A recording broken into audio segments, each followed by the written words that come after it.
Hello everyone, मी Gauri. So आज मी बनवली होती मक्याची भजी, ज्याला स्वीट कॉर्न फ्रिटर्स देखील बोलतात.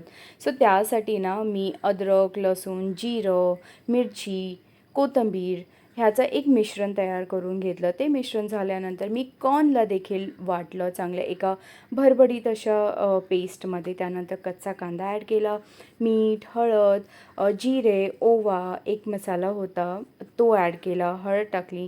मग स्पिनेचचे म्हणजे पालकचे 2-3 पानं टाकले. मग कोथिंबीर टाकून मी त्या मिश्रणला एकजीव करून घेतलं.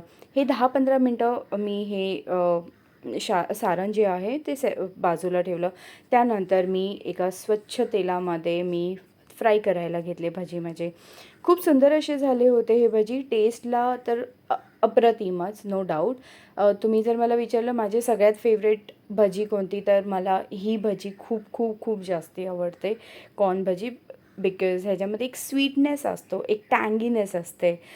तिखट आपल्या हिशोबाने आपण बनवू शकतो. त्यानंतर तुम्हाला सॉससोबत खायचं आहे, तुम्ही सॉससोबत खाऊ शकता किंवा असंही खाऊ शकता. And you can use this as a tikki also. जसं आलू टिक्कीला टिक्की असतं तसं टिक्की बनवू शकता. अशी होती माझी ही आजची कॉर्न भजी. कशी वाटली तुम्हाला मला नक्की सांगा. And thank you so much for watching my video.